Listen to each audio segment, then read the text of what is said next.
我们下午第一场的专题演讲，我们邀请到的是哈佛大学商业管理学院的李奥纳教授。李奥纳教授呢，在组织决策、行政管理、危机管理、领导能力、企业社会责任等的议题上，是属于学术界的专家。For our next keynote speech in the afternoon is Professor Leonard of Harvard University. Professor Leonard served as a co-chair of the Harvard Business School Social Enterprise Initiative. His expertise includes general organizational strategy, governance, performance management, crisis management, and leadership, and corporate social responsibility. 就让我们以热烈的掌声来欢迎李奥纳教授。Let us welcome Professor Leonard.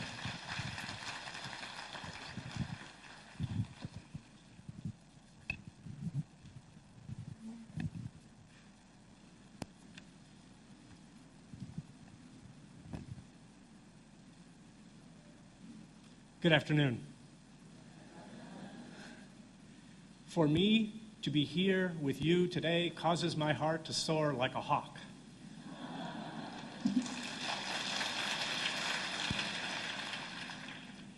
到此地。 So we are doing this through simultaneous translation. So please welcome my two beautiful Chinese voices. 今天的课程将会有两位为各位翻译。Dharma Master Cheng Yen, who is always in our hearts and with us in spirit, venerated masters, my very gracious host, Mr. Ray Sheng He, and his family, all the volunteers and all the honored guests here at the 50th Forum. It is my great pleasure and honor to be with you today. 正言上人，还有招待我的 Mr. Ray Shelley， 还有他的家人。 朱山长老，还有在场各位贵宾，今天很荣幸来到此地。I'm normally based in Boston, and I teach at Harvard Business School. And in the fall semester, I have classes both on Friday and on Monday. 我住在波士顿，在哈佛商学院教书。通常在这个学期，我的课都是在礼拜五和礼拜一。 You have kindly invited me on several previous occasions, but I've never been able to be here because there isn't time between Friday and Monday to get here and get home again. 各位之前已经数次邀请我参加论坛，但是因为从礼拜五到礼拜一我没有时间到这里来，所以一直没有答应。 But this year my luck was good. I didn't have a Friday class, and so I'm able to be with you on this very special occasion of the 50th Tzu-chi anniversary. 但今年我很幸运的礼拜五没有课，所以我非常高兴能够来参加别具意义的50周年慈济论坛。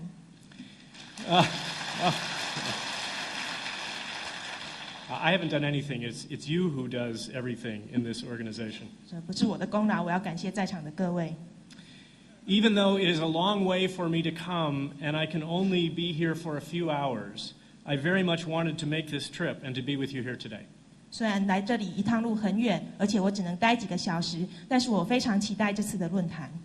First and foremost, I want to express my gratitude to Dharma Master Cheng Yen and to the Tzu-chi organization for allowing me to develop a teaching case focused on the work of Tzu-chi. 首先，我要感谢正言上人，还有慈济基金会，让我可以把慈济当成一个教学个案，教给我的学生。 I cannot easily explain how valuable I think this case is for students who are interested in humanitarian relief, in social mission-driven organizations, or in values-driven organizations more generally. 这个个案对于有志于从事人道救援，或者是社会任务，或者是在价值导向的组织工作的学生非常有意义。 Tzu-chi represents a model of effectiveness that is important to understand, and which can provide lessons that can lead to a great deal of improvement in the performance of many other organizations. 慈济是一个非常有效率的工作模式，所以了解慈济可以对其他组织的改善以及绩效有很大的贡献。 I'm enormously grateful for having had the privilege of studying the work and organizational structure and systems of Tzu-chi so that I can provide these lessons to my students and to others. 我很荣幸能够研究慈济的组织以及工作模式，然后把这些课程教给我的学生。 I teach the Tzu-chi case quite regularly. I taught it 2 weeks ago to one of my courses, and I will teach it next week to another one. 我经常教慈济的课程，2个礼拜之前我才刚在一个班上教授过这个项目，而且下个礼拜我还要再教一次。For the benefit of my translator, thank you. The Tzu Chi model fundamentally challenges many of the precepts and standard management education. Many MBA programs, including to some extent that of Harvard Business School, teach that organizational success comes from careful, detailed operational planning. 慈济的模式从根本上挑战了许多基本的商学管理概念，商学管理课程，就连哈佛商学院也不例外。这些商学院教学生从非常仔细、非常预先准备的工作模式来进行他们的工作。Techniques for strategic planning, for developing detailed business plans, outlining with specificity what will happen over the next quarter, the next year, or 3-year period, and methods for optimizing operational processes are widely taught as the foundations of business success. 这些商业学校通常会教导所谓的策略计划，他们要求学生做非常仔细的商业计划，把目标放在未来的1季、1年或甚至3年，然后再设法把这些计划的执行过程达到最佳化。Tzu Chi uses some of these techniques for some of its activities, but they are not the core of how Tzu Chi operates, at least as I have come to understand it. 慈济当然也运用了一些这一类的策略，但是我认为这并不是慈济的核心价值，至少就我的认知而言是如此。During my discussion with my students of the Tzu Chi case, I often ask them what they think of Tzu Chi's strategic planning process. 当我在教学生的时候，我常常问学生对于慈济的策略计划流程有什么想法。This generally results in a blank look from the students, and then they start paging through the case to see if they miss something about the strategic planning process. 那学生通常看起来会一脸茫然，然后开始狂翻课本，想知道自己是不是漏掉了什么有关慈济策略计划的部分。But the point is that there isn't anything in the case about Tzu Chi's strategic planning process, because that is not a central component of how Tzu Chi operates.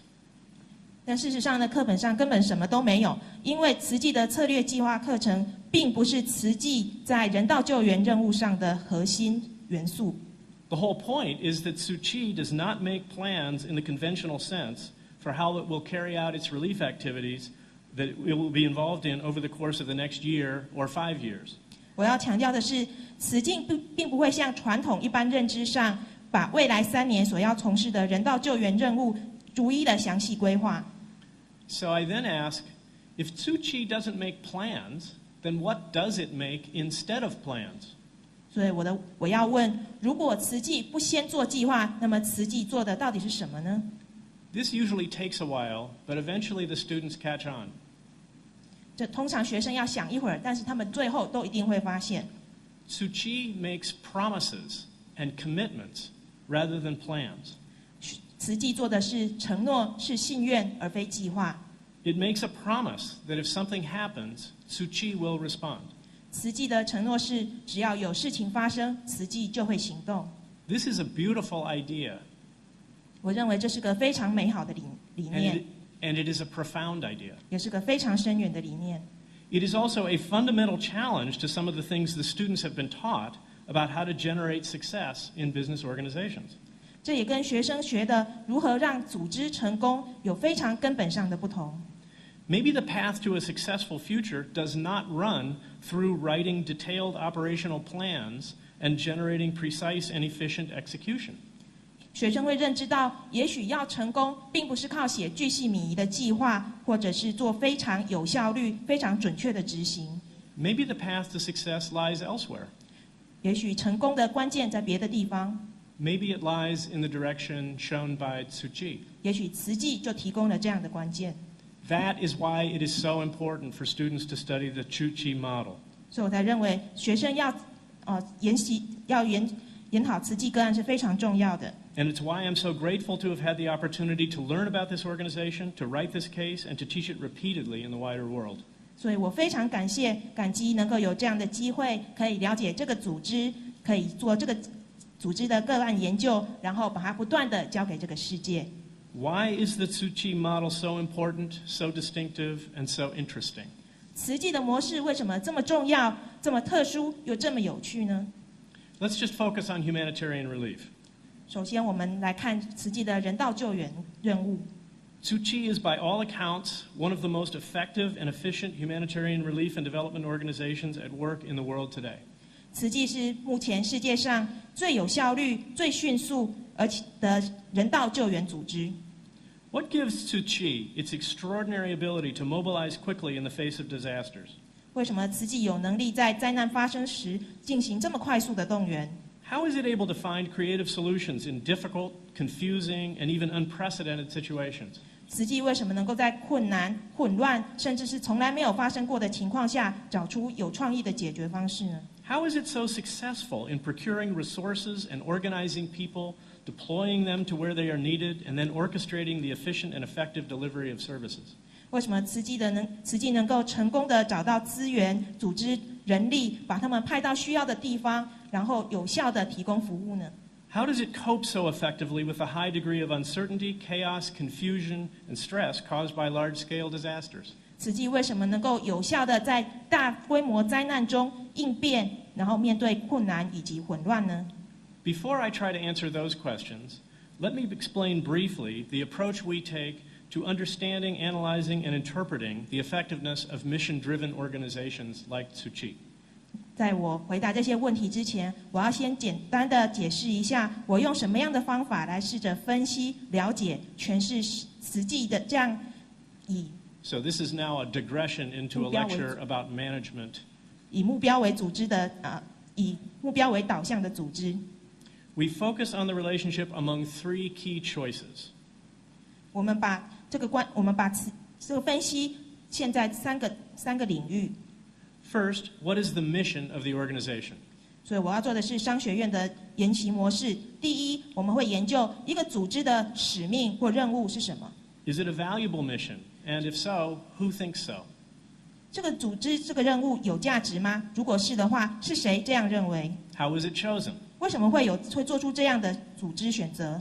Is it clear and well defined so that people can work on it effectively? Or is it poorly defined and ambiguous? 这个组织的使命是不是很清楚、很好懂，所以可以有效的执行？或者说这个组织的定义不清楚，而且很模糊 The 呢？ mission forms one of the foundations or core elements of the organization. The other choices of how to operate have to be built around this choice. 组织的使命是它运作的非常重要的元素，因为其他的选择都会根据组织的使命形成。 Second, what is the theory of change and the corresponding operating model? 另外就是组织的变革理论以及相应的运作模式是什么呢？ Every organization that has a mission it wants to advance has to have an understanding, a working theory, of what actions can be taken that would move the mission forward, or else it can't figure out what to do. 每一个有使命的组织都会必须有一套工作模式，才能促进这个使命的成长。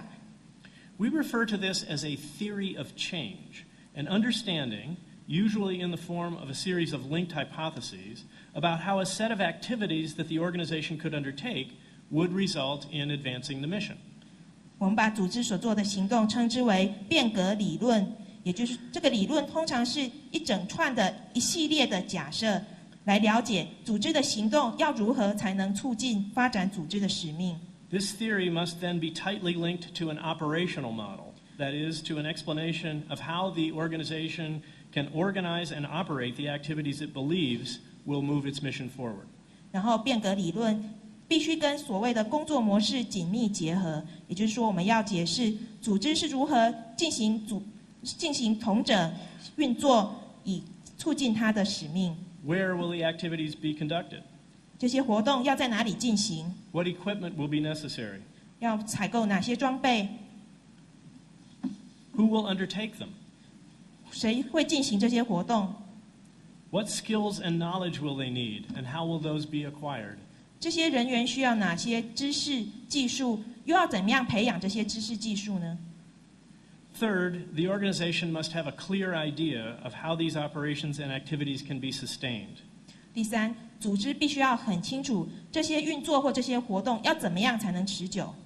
It must have a business model that arranges for the resources necessary to carry out the specified activities.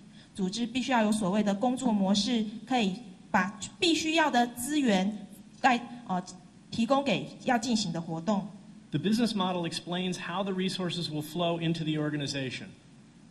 组织的工作模式会解释资源是如何在组织内流动的。Will it sell products or services? 组织是要卖产品或服务吗？ At what prices? 用什么价格来卖？ Will it seek or accept grants or charitable gifts? 是否接受赞助或者是捐款呢？ Will it enter into contracts with government or others to provide specified services? 会不会跟政府或其他组织签约，提供特定服务呢？ Will it encourage volunteers to donate labor or funds to support the work of the organization? 还是鼓励志工捐献劳力或者是金钱来支援组织的任务呢？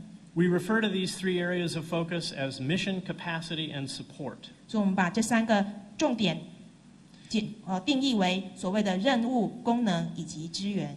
These are often represented by three overlapping circles. 就我们通常用三个重叠的圈圈来代表这三个观念。我是参传理论教授。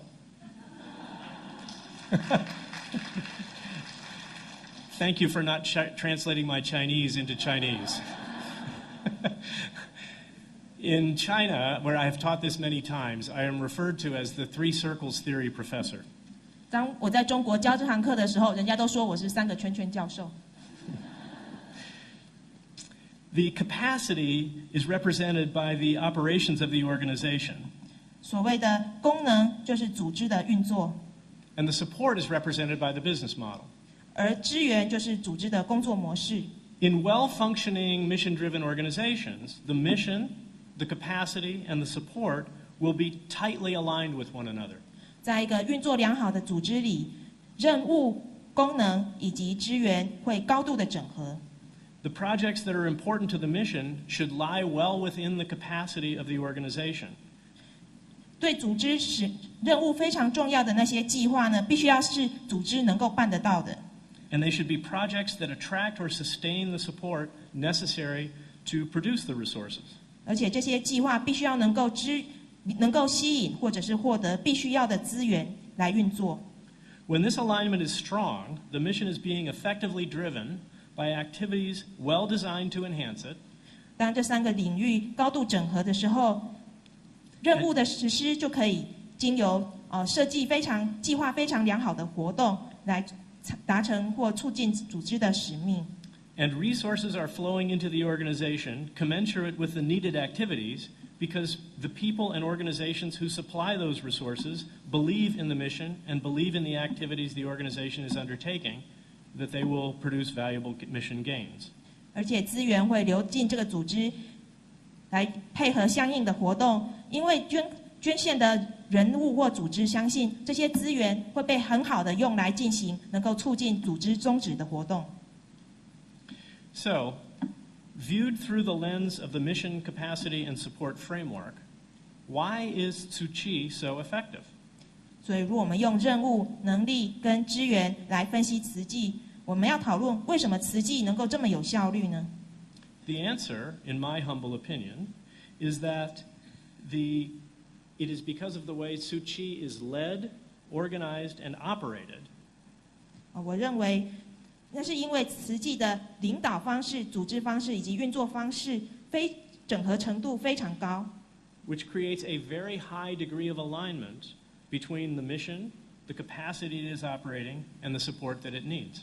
所以慈济的任务以及功能以及支援这三者配合的非常紧密。 Again, let's focus on Tzu Chi's humanitarian mission. 现在我们继续讨论慈济的人道救援任务。 The mission is to reduce suffering wherever it may exist. 慈济的使命是要减少可能发生的苦难。 This is a powerful and inspiring mission. 这是个非常激励人心而且非常有力的任务。 It attracts and mobilizes many people who want to help. 能够吸引、动员许多希望能够伸出援手的人。 And it's a mission widely shared with many other humanitarian relief organizations. 这也是许多其他人道救援组织的宗旨。 It is clear and well defined. 这个任务非常清楚，定义非常明确。 It may be difficult to do, but it is generally relatively straightforward to figure out what needs to be done. 任务的难度虽然很高，但是通常要找出做哪些事来达成任务并不困难。Thus, the mission provides a good deal of guidance about what capacity is needed. 所以任务可以很明确的让大家知道有哪些功能是必须要的。It is not difficult to formulate a theory of change or to understand what kinds of actions might be helpful. 所以这个任务可以让人很轻易的就做出变革理论，知道说做哪些事可以帮得上忙。So Tzu Chi has a strong and inspiring mission. 所以我认为慈济的使命或宗旨任务非常的强大，非常的激励人心。Next, consider Tzu Chi's operating model. 接下来我们讨论慈济的工作模式。A significant portion of this operating model is based on training and using volunteers. 慈济的工作模式当中，有很大部分很重要的就是训练以及运用志工。This means that there is automatically a high degree of alignment between Tzu Chi's capacity and its support. 换句话说，慈济的功能以及支援这两个部分整合程度非常的高。The volunteers are a great portion of Tzu Chi's capacity. 志工本身就提供了许多慈济的功能。But since they are donating their labor, they are also a significant portion of Tzu Chi's support. 那因为志工本身布施了劳力，他们也是所谓的支援非常重要的一部分。Thus, because of the way Tzu Chi is configured, it automatically has a high degree of alignment among its mission, capacity, and support. 所以慈济的组织模式本身就可以让它的任务、功能以及资源高度整合。That's a very good start. 所以我觉得目前为止还不错。But even this doesn't fully explain the power of the Tzu Chi model. 但是就算是这样，我认为仍然不足以解释慈济的工作模式为什么这么强大。It's also important to consider where the mission comes from. 我们也要考虑一下慈济的任务或宗旨是从哪里来的。And how and why the mission is so motivating. 为什么他的任务或者是宗旨这么的激励人心？ Tzu Chi's mission flows directly from the Dharma Master and her teaching. 慈济的任务是由证严上人以及他的教学他的法直接传承他的法。A key element of Tzu Chi's approach is that the mission is defined not in terms of specific goals, but in terms of advancing core values. 慈济的宗旨有很大，慈济的工作模式有很重要的一部分，就是它不是要完成特定的目标，而是要推广特定的核心价值。An essential teaching of the Dharma Master is that rendering service is a benefit to the one who gives the service.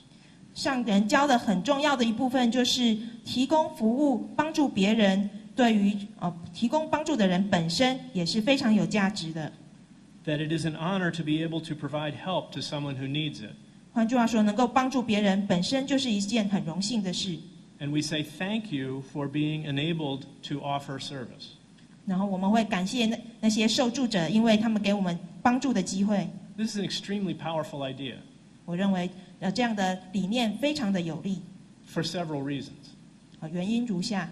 First, it's self-reinforcing. 第一，是因为这个想法或这个观念本身是会自我强化的。When one believes it, acting in the way that is implied by this belief and providing service actually makes people feel the value itself. 只要一个人相信这个理念，然后真的照着这个理念去做，他就能够真正的感受到这个理念是正确的，能够感觉到喜悦。Those rendering the service do indeed feel honored to have the opportunity to do so. 那些帮助别的人的确感觉到能够提供帮助是一桩很大的荣幸。This belief thus feels authentic and is reinforced. 因此，相信的人就会觉得这个是真理，而且对他的信念更加坚信不疑。But this in turn generates a second feature that makes this idea powerful. 也从这一点，我们可以看到另外一项特色，让慈济变得这么强大。This core value generates additional support from adherents as they serve. 也就是慈济的核心理念，使得任务在执行当中可以创造出更多的资源。Because they experience the positive honor of rendering service, their willingness to provide additional service is increased. 因为志工在提供服务的过程当中，感觉到正面的回馈，所以他们更愿意提供额外的服务，提供更多的服务。I know I don't have to explain this to you because you live this every day.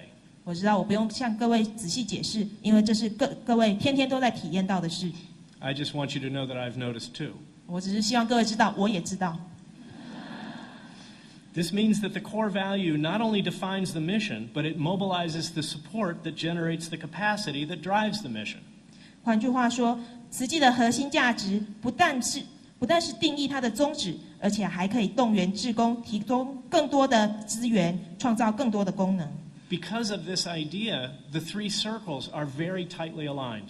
换句话说，这三个圈圈，任务、资源以及功能非常紧密的结合。In other words, Tzu Chi is fundamentally a values-driven organization with the core values defined by the Dharma Master's teaching. 换句话说，从根本上来说，慈济是一个价值导向的组织，而它的核心价值是由证严上人定义的。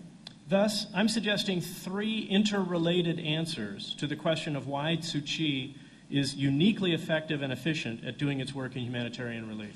因此，我要提供3个答案来回答为什么慈济在提供人道救援上会这么的有效，这么迅速。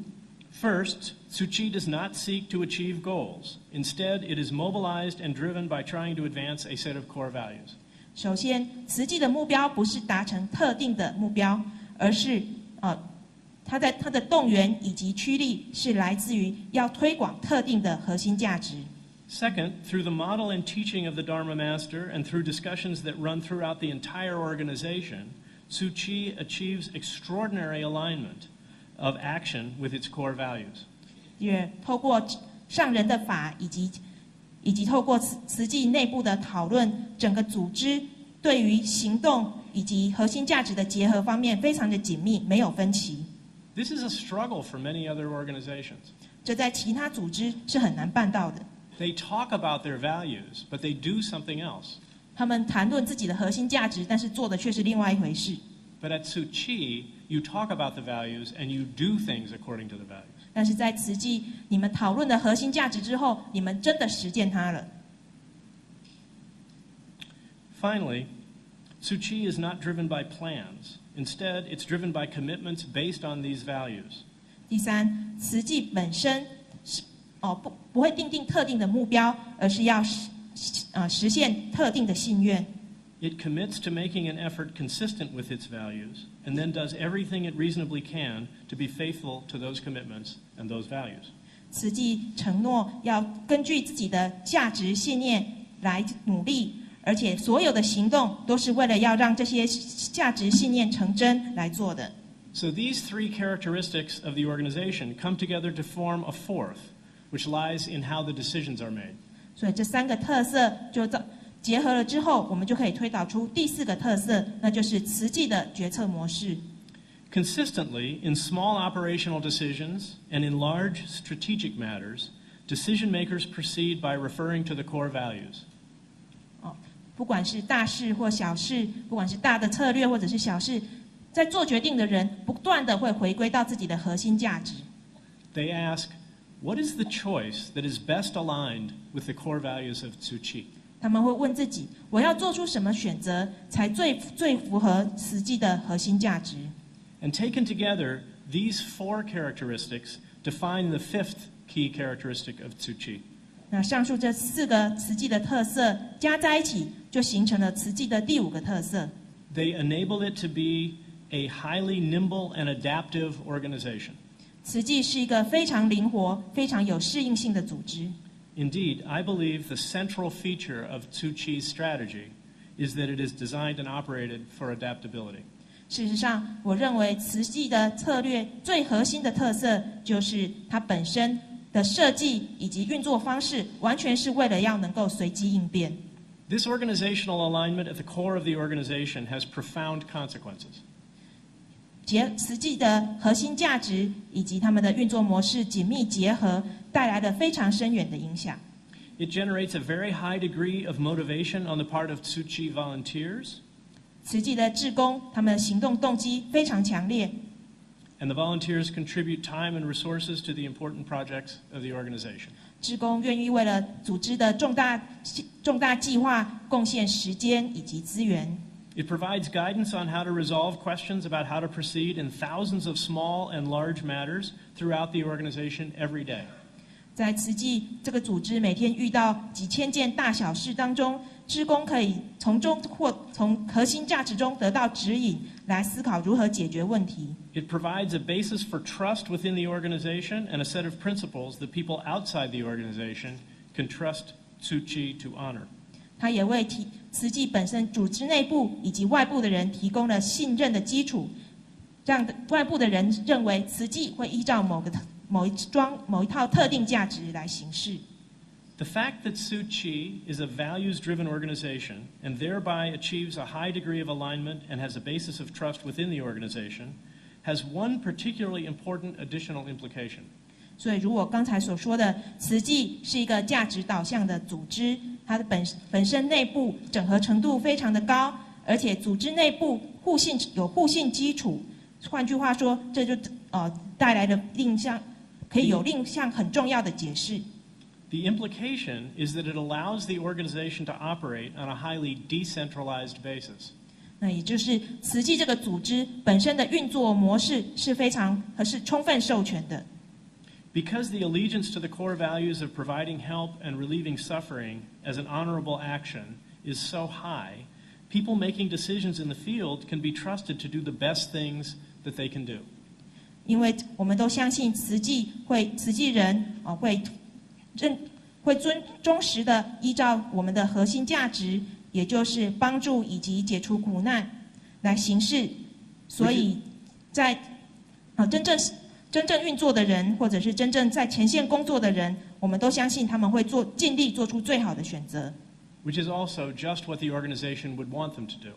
这也是慈济这个组织对志工的期待。This is a crucial performance advantage, given the nature of the work that Tzu Chi is trying to do. 当我们考虑到慈济要做的是什么工作之后，我认为这个特色对于提高效率非常有帮助。We refer to this as the task environment of humanitarian relief. 我们要讨论的是在人道救援任务当中所谓的任务环境。By its nature, relief takes place in areas that are dramatically disrupted, where systems of communication and supply have been broken by the disaster that is being responded to. 就定义上而言，当我们在一个需要人道救援的地方，当地必然面临了天翻地覆的变化，那所需的通讯以及资源供给系统也已经受损。Thus, there is little prospect of producing an effective centrally directed response. 所以，如果所有事情都要请示中央，由中央来指挥，这样的效果会很差。Getting information back to a central command location and then getting instructions back out to the frontline operations would cause intolerably long delays. 要把讯息传回去中央的指挥总部，然后得到指示，再到现场去执行，这中间就拖得太久了。Thus, the ability to trust frontline managers and to operate on a decentralized basis creates a major performance advantage in this task environment.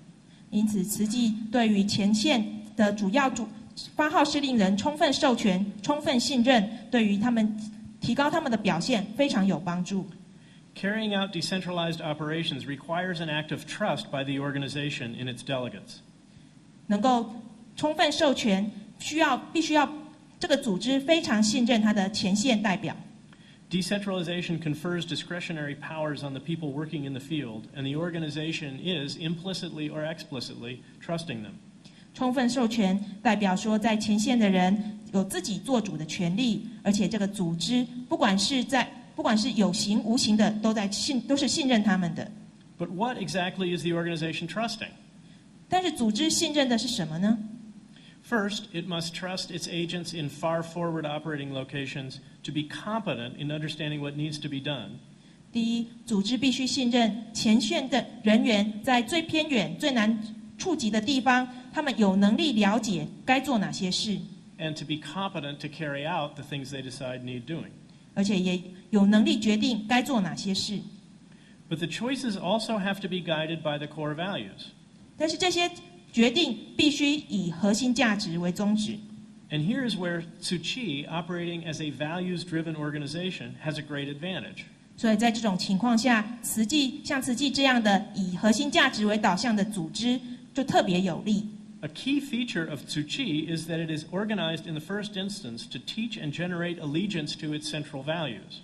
慈济的一个主要的特色就是这个组织一开始就是为了要弘扬或者是实行它的基本信念。And so it is able to rely on its volunteers and staff in the field to be doing what the organization would want them to do.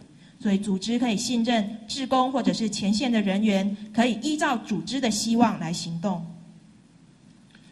So far, I have used the standard analytical tools for examining the performance of mission-driven organizations to argue that there are good reasons why Tzu Chi is so efficient and effective at its humanitarian relief mission.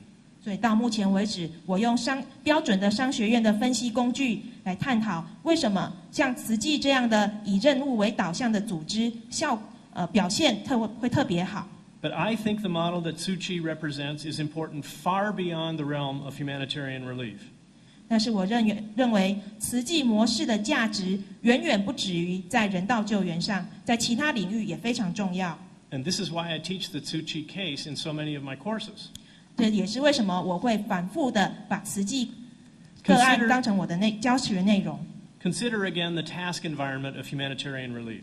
让我们重新想想人道救援的任务环境。The tasks are unpredictable, volatile, and constantly changing. 这些任务通常是难以预测、变化剧烈，而且不断在变化。They are highly varied. 而且性质往往大不相同。If one looks into a disaster zone, it is not a single story, but many different stories, varying substantially from one place to another within the overall impact area. 到了一个灾区，问题往往不是只有一个，而是有多种，而每个问题彼此之间性质又相差非常远。Each sub-area needs a somewhat different response, and the situation is generally dynamic, so the responses need to vary over time, even in the same place. 每个特殊的细节都需要不同的回应方式，而且情况往往变化很大，所以就算是在同一个地方，必须做出来的回应也一直都在改变。Some of my leadership colleagues developed an English acronym that captures some of these characteristics. 我有一些同事，他们把这些情况用一个英文缩写来表示。The word is VUCA, which stands for volatile, unpredictable, complex, chaotic, and ambiguous. 这个字就是 VUCCA， 也就是变动的、混沌的、复杂的，还有极度混乱、混淆不清的状况。My voice has suddenly changed. 我的声音突然变了。Humanitarian relief is a good example of a task environment that has these characteristics of VUCA.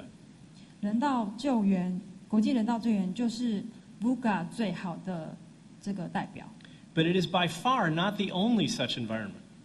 但是到目前为止呢，它并不是唯一的代表。Many other organizations face similar collections of challenges, and as our highly interactive, networked, increasingly tightly coupled world evolves, these conditions become more and more common for a wide range of firms and other organizations. 许多组织正面临着相同的复杂情况与挑战。当我们的高度互动以及连结的社会越加的复杂以及演化之后，这些情况将会日益变得更常见。对于各大组织来说，这是一个日益常见的挑战。Startups of all sorts in competitive circumstances, new physical products, new software development, even social organizations that are trying new approaches, all operate in circumstances that have these characteristics. 所有新兴的行业，各式各样的行业，他们在这种竞争的环境下，要面对新的这个硬体产品、软体发展以及社会组织，他们正想要发展一种新的模式。Indeed, most organizations increasingly feel that they face these conditions. 的确，大部分的这个组织正面临这样的挑战。And as the pace of change accelerates and the level of performance stress increases, all organizations will face these circumstances. 也就是说，这种变动的挑战会越来越多，强迫现在所有工商社会都要去面对。So what kinds of organizational structures and approaches are effective in these environments?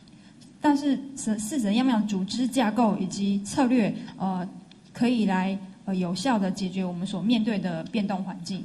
Tzu Chi shows the way. 慈济展现了一切。Competent, trusted, decentralized structures are a natural approach. 充分授权、信任，彼此正是他中心思想。And Tzu Chi shows how to build and operate such an organization. 慈济正展现了如何经由这种中心思想来组织一个架构。In organizations that operate on a decentralized basis, there must be high levels of training, and there must be mechanisms and efforts to generate widespread understanding and allegiance to the organization's values. 在这种充分授权的基础上，志工们互相信任，彼此和互协，有志一同的共同前进。Again, Tzu Chi demonstrates how to do this. 再一次，慈济展现了这方面的信念。It begins with a strong statement of values and continues by attracting supporters who share those values. 那因为拥有共同的信念，也一直在吸引相同信念的人们加入。It then proceeds by constructing experiences in which they experience the power of those values. 也就是在吸引这些有共同信念的人加入之后，在一起经由这些经验的累积，然后更加的坚信了彼此的信念。This is what it means to be a values-driven organization. 这就是所谓的由价值导向的组织。And Tzu Chi lives this every day in its commitments and its actions. 慈济基金会正在做的事，就是每天在做一样的好的示范给大家。The task environment of humanitarian relief and assistance and of development intrinsically confronts leaders at all levels in the organization with new challenges on a regular basis. 这种任务的环境的人道救援以及资源呢，正在所面临的这些冲击挑战呢，给所有的组织里的领导带来了正面的挑战迎击。No two disasters are the same. No two development projects operate in the same circumstances, cultural norms, and conditions. 没有相同的灾难发生，也不会有相同的处置灾难的应变作为，在同一个环境下，也不会有相同的应变。In some task environments, in some industries, the work is repetitive. 在某些的这个环境下，这些工作是重复的。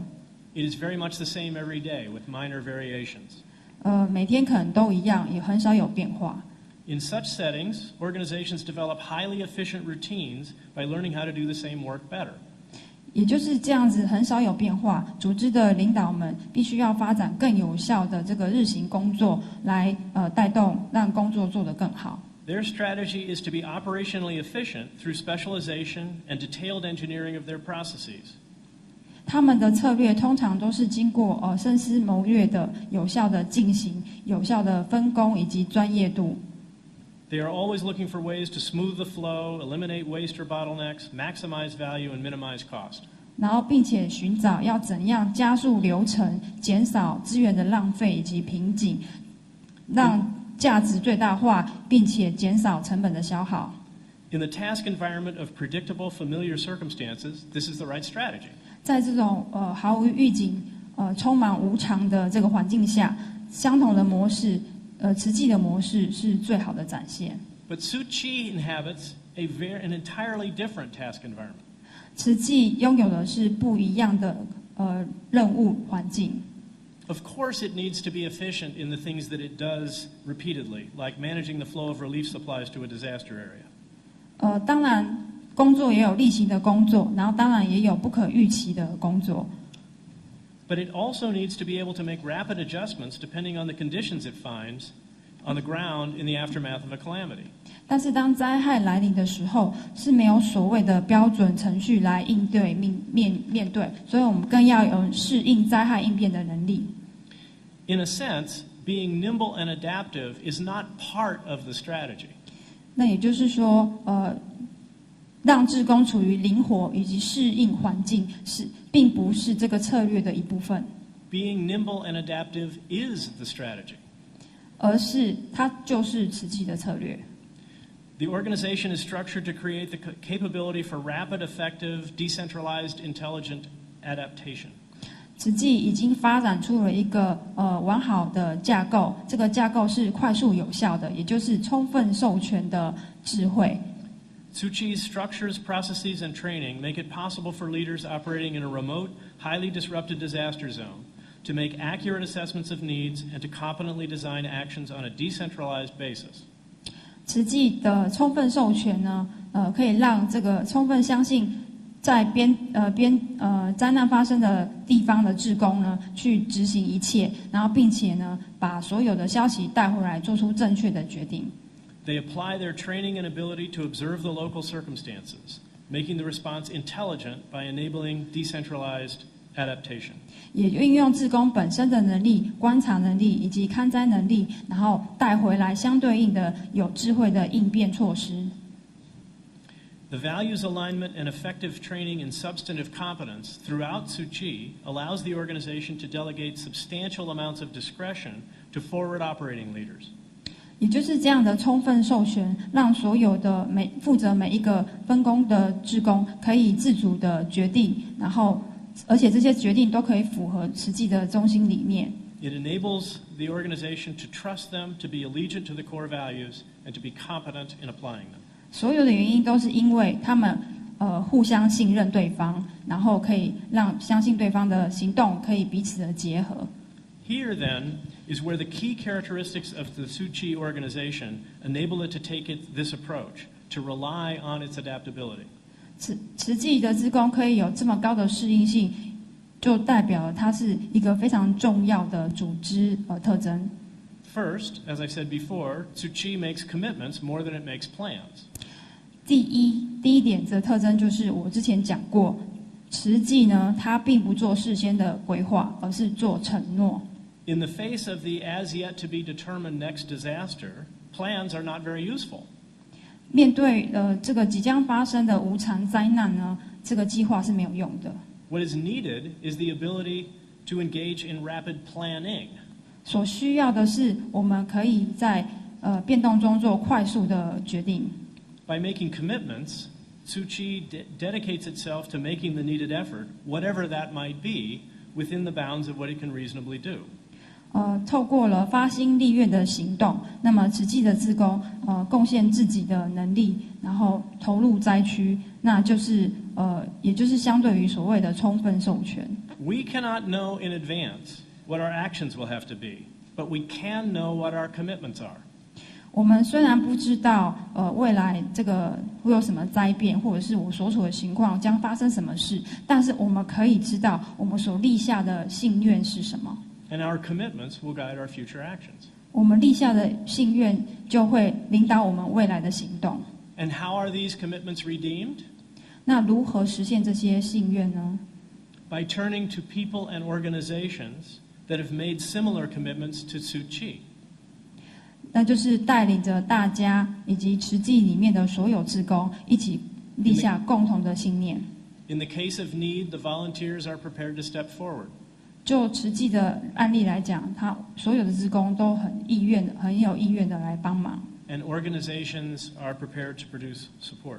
也就是慈济这个组织是随时准备好提出资源的。This then illuminates again the great wisdom and value of reliance on volunteers. 在这些在说明了我们的志工呢，所做的这个智慧的决定以及贡献是无价的。By inspiring the willingness of volunteers to contribute, not as a plan, but as a commitment, Tzu Chi has organized both much of the support that it needs and also much of the additional capacity it needs to meet whatever the next event turns out to be. 也就是我们尽可能的鼓励、激励更多的志工来一起贡献，而不是事先的计划。就像发心立愿一样，实际组织了很多有弹性的这个资源系统，然后针对灾区做出适当的分配。And if you trace this capability to produce decentralized intelligent adaptation, this ability to rely on, as a core element of strategy, on being an adaptive organization. 如果呢，你想要去追溯这个可以产生这种充分授权的这个智慧能力的根源是什么？这个能力是依据在这个整个策略的核心架构，也就是可以充分适应当地的环境。This ability to draw in additional resources on an as-needed basis, and the capacity to make commitments and meet them without being able to plan in detail in advance. 也就是我们有能力可以做出承诺，然后再取得相对应所需要的资源，在这个架构上，再有能力做出承诺之后，完成我们的任务。What you find is that the root of all of those elements is the fact that Tzu Chi is a values-driven organization. 从所有的慈济志工采取的行动全部回向，你会发现全部回归到慈济的原本的价值。In which people throughout the organization have made commitments to its core values and commitments to make great efforts to fulfill them. 也就是全体的志工都有一致的心愿。This is a strategic stance that many other organizations need to adopt. 这样的策略，也就是其他所有的组织必须要去学习的。Many organizations, from startups that are investing in new products and services or inventing new products and services, to mature organizations that need to reinvent themselves as the world evolves around them. 有许多的企业，不管是新兴的企业，或者是现在成熟的企业，从发展产品的这个策划，所有的一切都需要这样的策略。Many of these organizations face a task environment that is increasingly full of major surprises. 而且在此同时，他们也面对了不确定的环境变化。Most of them come from a history of success through growing to scale by using careful, detailed operational planning, building precise routines, and so on. 他们之所以的策略在过去可以这么成功，是因为基于过去的这个经验，然后制定出科学的良策，然后以采取有效率的策略。There is nothing wrong with that strategy or approach. In fact, it's a beautiful thing. 其实呢，可以预先知道要发生什么事，也是一件很不错的事情。But only if the task environment you face is predictable and stable. 但是我们在面对不确定的环境的时候，要预知会发生什么事，会变得更困难。But the world these organizations face is increasingly unstable. 因为我们现在整个世界所面对的环境是越来越不确定， So they need to follow the lead of an organization like Tzu Chi. 所以我们必须要采取就像慈济所采取的策略一样。Tzu Chi represents a crucially and increasingly important organizational form. 慈济所代表的是一个非常深远重大的一个组织模式。It is a model of a values-driven organization facing complex and rapidly evolving world that is full of surprises, whose strategy is to organize itself to be adaptive. 它提供的模式呢，是由一个中心价值所驱动的组织，在面对复杂、快速变动的世界，充满了不确定性。慈济的策略是组织，让它组织的结构更加的适应当地的环境。Its plan and its strategy is to act adaptively in the moment, guided by commitments instead of pre-existing operational plans. 它所提供的方式呢，可以及时的反应，做出相对应的应变。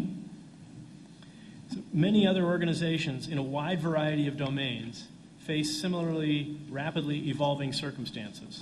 我们现在有很多的组织，其实都面对了相同不确定的环境。And they can learn a great deal from the way Tzu Chi organizes itself for extraordinarily high performance in rapidly changing events and situations. 这些组织其实可以跟实际学习，从中获取更高的工作表现，在这种不确定的年代。I want to say again what an honor it is for me to have been asked to join you in this 4th Tzu Chi Forum on this historic 50th anniversary of the Tzu Chi organization. 本人再一次的感谢，很荣幸的被邀请到参加第4届慈济论坛，尤其是在这个历史意义深具的慈济50周年纪念会上。The work you have done over the last 50 years is legendary. 各位在过去50年所做的，真的是一项传奇。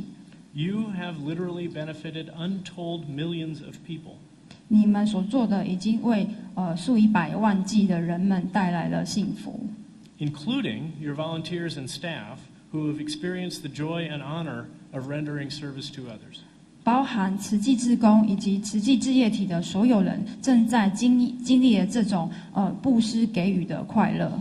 You've created a highly successful, tightly aligned organization, culture, and set of systems and processes to enable your outstanding work.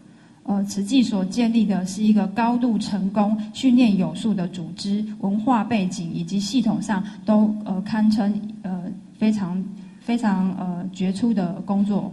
And you've built this on a foundation of core values of service, compassion, and commitment to helping others. 那么，慈济基金会的中心思想，也就是付出、感恩，还有承诺，帮助其他人。I wish there were more organizations in the world like Tzu Chi. 我希望有更多的其他组织可以像慈济一样。And I hope there will be more, because I hope others will follow your lead in the way I've described this afternoon. 我希望有更多的人来加入你们，那希望其他这些加入你们的人也跟着你们的脚步前进。I want to give again my great thanks to the Dharma Master and to all who've made this possible. 再一次，我是非常感谢各位的有机会邀请我来，还有所有的法师。And for all the people who have helped me to understand as best I am able the remarkable power of the model you've provided for our changing and challenging world. 还有，我感谢这些各位让我竭诚的了解慈济的运作方式，以及慈济为世界带来的改变力量。I wish you every continued success in your future work. 恭祝大家未来一切工作顺利。Let the last 50 years be only a prelude.